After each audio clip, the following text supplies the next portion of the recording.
Hey guys, it's me, Jake, from JakeMan21642. Today I've got a video for you, a very overdue video of the newest addition to my personal fleet. Those of you who have watched my channel for a while may recognize this car. My grandmother that recently bought the 2015 Volvo XC70, this is her old car, which if you remember from that video, I said that it had a blown head gasket. Interesting story about that. But to start out with how I got this car, or long story short, I moved about probably 3 or 4 months ago at this point. I moved from an apartment to a house, gained about 2 extra parking spots. So of course, the logical decision is to start buying more cars. When I moved, I traded cars with my dad, and I really enjoyed driving his XC60 around. It made me realize that I really wanted something that was a little bit more comfortable, a little bit more of a city cruiser, and especially too, I loved having something for that week when we were moving into the house that I could just drop the seats down and throw anything I needed to inside. So, of course, the logical decision was to buy a 1987 Volvo 780 Coupe. I'll insert a picture if I feel like editing this video. But that ended up being a train wreck. That car was way more of a basket case and a project than I just really felt like getting into at the moment. I mean, it was a beautiful car. I loved the way it drove for the maybe minute and a half of functional seat time I had with it, but ended up selling that one. Kind of made out clean. I think I maybe lost a couple $100 on it, but cool, I get to say I owned one at least. Then around the same time, my grandparents actually ended up getting a new car, and this thing has been around basically my entire life. They bought this car when I was 5 years old. I mean, I remember them on the way home from the dealership coming to my dad's restaurant to show the car to us, and I remember them picking me up in it. This was my ride home from school every day, basically up until I had my driver's license. Like I said, this car's been in the background my entire life. So when she got the XC70, she ended up not trading this, and I was going to help her sell it private party, but then I ended up dumping the Bertone. I still wanted a second car, something, not necessarily a beater, but just something that I can use and leave parked on the street and drive and just not really have to worry about. My S60 is a great car. I still have it. I love it. I love the way it drives. I love everything about it. But I also know at this point, I'm not going to find another clean 3-liter S60 that has everything I want and nothing I don't want like mine. So I want to keep that clean. I wanted something that was, I hate to steal this term, I hear it used on the smoking tire a lot, but more of an urban assault vehicle. And I really understand the appeal of these Outbacks now, because this is a fantastic city car. So basically, what ended up making my grandparents decide to finally get rid of it, my grandmother was in a Starbucks drive-thru and the car overheated. They took it to a shop. She actually had a Subaru specialist that once the car got old enough it wasn't going to the dealer, it started going to the Subaru specialist. So he took excellent care of this car. But then there was another shop closer to their house that they would take it to a lot, which was, I mean, I'm sure it's a great place to take your Wrangler or your Cavalier to, but this is a little unique and complicated for them. This is one with the 3-liter flat 6-cylinder engine, which is definitely pretty unique. So long story short, car overheated, it gets towed in, they diagnose it with a bad head gasket, which I kind of question that to begin with, because head gaskets aren't really a huge issue with these 3-liters. But they were also done on this car about 3 years and maybe 20,000 miles ago. So I really doubted that to begin with. My grandparents decided whatever it was, they were just finally ready for an upgrade. The more I thought about it, I ended up offering her trade-in value for the car. She took it, I bought it, completely ready to sink head gaskets into it. But we'll go ahead 5 minutes into this video and start it up. Let you hear this engine. They were either recommending head gaskets or a new engine, which I think they were trying to charge her like $2,200 for an LKQ engine. We'll go ahead and start it. You can see 180,000 miles. I got it with 178 and some change. New engine. They're saying that needs to be replaced. I mean, you can hear just how healthy this car sounds. So I'll go ahead and show you under the hood on this one. So once I bought it, I drove it around for a few weeks. I I really didn't have any overheats. I had one in the drive-through, and then I finally checked, and the radiator was about half empty. So I really did dig in. I ended up replacing the ECTS, which is up there. That was leaking. The thermostat housing was leaking. This radiator hose had split along the bottom. And I mean, you can see right there where it was running down the front of the engine. So of course, replace that, replace the other upper hose, replace the lower hose, which I'll try to post the pictures in this video.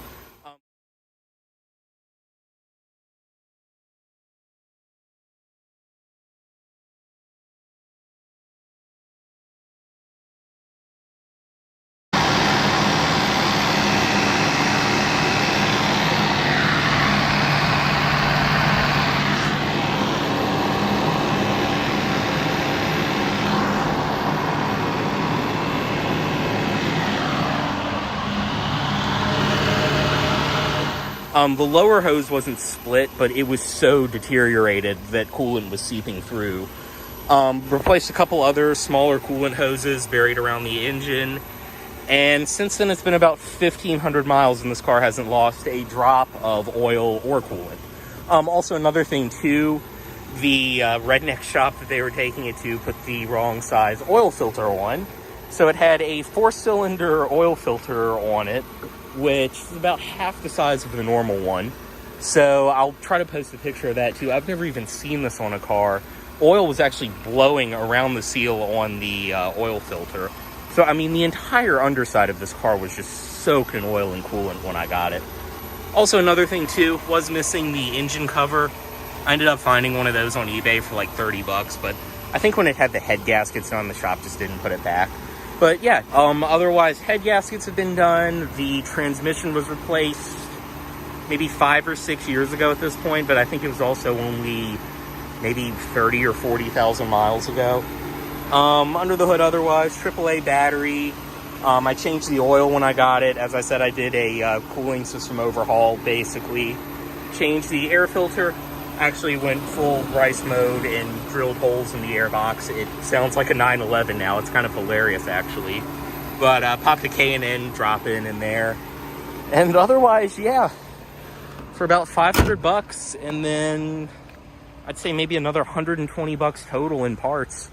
I have a excellent running and driving car that is in phenomenal condition. I mean, if you can't tell by this video, and I will apologize at the moment too, this thing is in complete blown out daily driver mode. But if you can't tell by the way this car looks for a 2002, my grandparents were definitely the ones that taught me how to take care of stuff. So outside on the car, I mean, the paint, it's been in a garage its entire life, but I've also left it parked under a tree for the last 2 days, so it looks pretty bad right now. But the paint on this car is immaculate. It's the beautiful Timberland green and then the two-tone around the bottom. Obviously, this one is the LL Bean edition, as I mentioned, which I think that is so cool. And I think this color, too, is perfect for the LL Bean edition. So outside, things I've done, I did add a set of Silver Star ZXE headlights, which they're still halogens, but these are about as good as you're going to get with halogens that aren't like offensive, stupid eBay LEDs. So I'm happy with that. I've still been absolutely spoiled by my F60, and I can't stand halogen headlights, but these are good enough for what it is. Down below, too, added the yellow fog lights, which I'm just obsessed with the way they look. I really think it completes the car. The headlights weren't even that bad to begin with, but I did buff them. A new set on eBay is like 90 bucks, so I think eventually I probably will pick up a set, because these are just a little pitted. I mean, obviously they're 20 years old. Windshield on this car is the original one, 180,000 miles, and it's still the Subaru OEM one. While I was outside, they didn't even tell me because they know I would have yelled at them not to keep spending money on this car, but the car got a brand new set of tires earlier this year, I believe in May, like 175,000 miles, so pretty much brand new Goodyear Assurance Comfort Touring tires. Pretty good for what they are. They ride extremely soft, but they're grippy. It's all-wheel drive, so it still handles pretty well. This, of course, too, being an LL Bean edition, it has the beautiful factory gold wheels. So the ones on this car are in fantastic shape. You can see outside, another thing I did was tint the windows. Obviously, I mean, this thing is an old car, so it is a fishbowl with all this glass. I was not having that. So 20% up front and then 5% around the rear. I'm not gonna lie, it's a pretty ghetto tint job. I got what I paid for. I'm not mad, and it does the job, because driving this car without tint was just absolutely killing me. And I did have them cover some of the things like that. I didn't want to lose the all-wheel drive badge. Crafted in Indiana. But yeah, you can see it's a little bubbly here and there. Did the LED plate lights, of course, like I do to almost all of my cars. And you can see too, it still does have the original Outback mud flaps. And I mean, this car, it's in great shape, but it's not perfect. I mean, you can see around the rear, it definitely does have a city bumper. And then up front, it does have the plate brackets. I mean, this is a car I can leave parked on the street and I don't have to stress about. It's just, I don't want to call it a beater, but it is. It's a nice, just daily beater. I can keep the miles off the S60, and I hate to admit it, I enjoy driving this a lot more than I should. And then obviously you can see up top too, I literally just put the lights on it last night. I still need to cut the zip ties. But I did go full Subaru hipster, and I added the Yakima roof basket. And then last night I threw these Amazon battery LED Christmas lights on it, because why not? Try to be a little festive.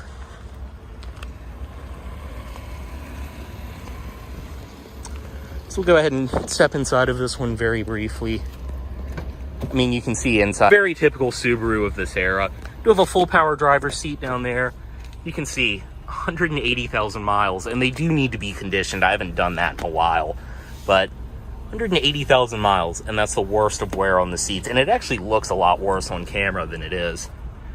See the LL Bean badges and the seats. And this one too, if you know Subarus from this era, you will know this is a factory Momo steering wheel with the wood grain on it. Go ahead and put the window up.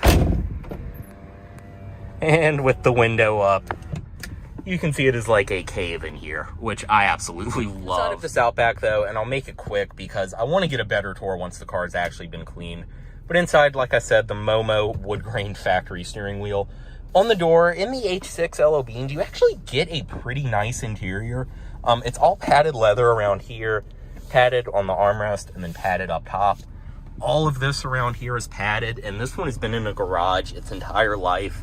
So it's all actually very spongy and still feels and looks great. You can see over here, your fog lights on and off, cruise control, and then your heated windshield on and off, storage below there. In the middle, your gauges. You can see your fuel gauge, speedometer, tachometer, and engine temperature. And like I said on this one, just under 181,000 miles. I mean, it's kind of crazy. In the last week, I've probably put about 400 or 500 miles on this car, and it is just taking it like a champ. And like I said, does not even with 180,000 miles, doesn't burn a drop of oil, haven't lost any coolant. I really think I got a good one with this car. In the middle, you have your two air vents, hazards, your single zone automatic climate control below there. Typical old car, it beeps like a microwave. You have your outside temp gauge, all of that. Below there, this one does have the upgraded factory stereo. This isn't the Macintosh system that the VDC and Limited came with, but this is still a very nice factory Clarion deck. And then this one does have the factory 6-disc CD changer, which I am a 90s kid, so I still do jam out to my CDs.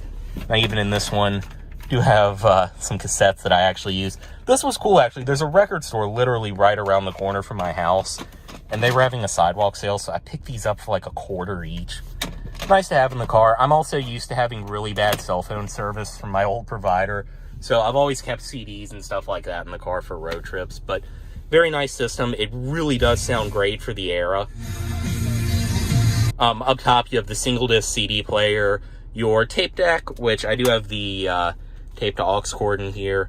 With my iPhone, it works great. I can even use this to make phone calls. I don't even have to put it on speakerphone. I can just set my phone down here and make calls through the stereo fine. Satellite radio app on my phone, all of that. So I'm such a snob for factory head units. I'm probably going to leave this in the car.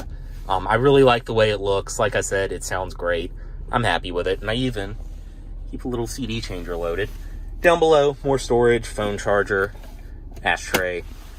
This one does have the 4-speed automatic, which, as I said, the transmission in this one has been replaced with a rebuilt unit.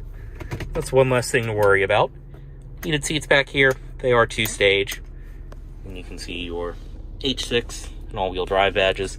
Cup holders, all that. I keep this rag in here because I'm so OCD. I usually throw it over the wood on the wheel when I park. This is the only one I've ever seen where this isn't cracked or damaged. And also, too, in the South, when these sit in the sun, they will melt your fingerprints off when you get in the car. Top, when I got the car, this was actually delaminated like they all do. It drove me crazy to look at. So I actually found one at the junkyard where the auto dimmer was still in good shape and the compass still works. I think on eBay, these were going for like $200 or $300. I paid $5 for it, so happy I got that. Up top, this one does have typical of the H6 LL Bean, the dual sunroof package, which this one tilts and then this one will slide all the way back. Kind of an interesting setup, but they both still do work. Dome light in the middle. Need to pop some LEDs in there. I mean, yeah, you can see, not a bad place to be inside. This one too, I do have, not only do I have the original window sticker, I have a binder at home with every single piece of paper that goes to this car, even down to receipts for things that my grandparents did themselves on it. I have printed out forum directions, which I need to do on how to replace the backlight for the odometer. They've actually already done this side, and then that one burned out like a month later. But you can see original window sticker, 02 Outback H6 LL Bean edition. See the original MSRP, it's about $29.5. So one, like I said, does have the 6 CD changer. See everything else. I will say, after about 2 months of driving this car, that fuel economy is optimistic. The total price brand new was just over $30,000. And like I said, they did buy this car brand new. Let's see the seats. Passenger seat is immaculate, and it's the same beautiful two-tone leather. Step out. I'll show you the rest of the car really quick. And I do have a test drive video I made of the car recently, so I will link that down below. Back seat, which is a mess right now. This car definitely, I will admit, was not designed for tall people. I'm 6'2". I have this seat all the way back as far as it will go, and it is actually leaned back a lot further than I would usually sit, so not the greatest people hauler, but I also don't think I've had more than one other person in the car the entire time I've had it. But everything back here is in great shape. Armrest, you can see over there, that is delivery plastic from a new Volvo. I don't even remember how that ended up in here. Another thing too, basically the only other thing inside that was broken when I got it, which every one of these Outbacks, good luck finding one that's not broken. But I actually found one at the junkyard where the ashtray and the cup holders are both still intact. This literally, I remember breaking this when I was a child. So it really pleases my OCD. I've got one of those. The back seat pockets. My grandma even left me her sunshade, which she bought in gold to match the car.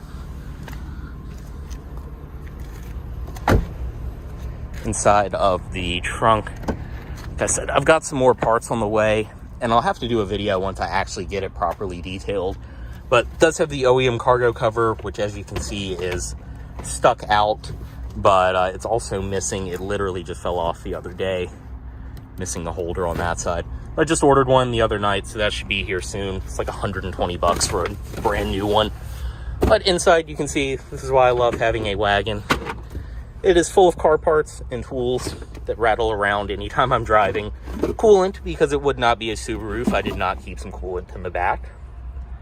But very cool. This one does, you can see too, my grandparents love the car so much, they didn't want to put stickers on the car itself, so they covered things like that, like down there. But this one does have the OEM cargo caddy. Once again, I've never seen another one of these that still had this. But plenty of space. The back seats, the bottom does flip up and then the back drops down, so you can get a completely flat loading floor. But yeah, I said this would be a quick video, and it is already over 20 minutes, so I'm going to let you guys go. Let me know what else you want to see with this car. Like I said, once I get some more parts and once I get the car actually cleaned up and really looking good, I'll get another video of it. But I just wanted to get an introduction on the channel. This was originally something I bought just thinking I'd have fun with it for a little while and either drive until it blows up or would be a decent little flip. I think this is a car I'm actually going to end up keeping for a little while. I really enjoy driving it a lot more than I expected, and definitely the sentimental value has kicked in on it, but I really, so far, have loved the way it's turned out too. But as always, guys, any questions, comments, anything like that, drop them down below. And as always, thanks for watching and subscribe for more.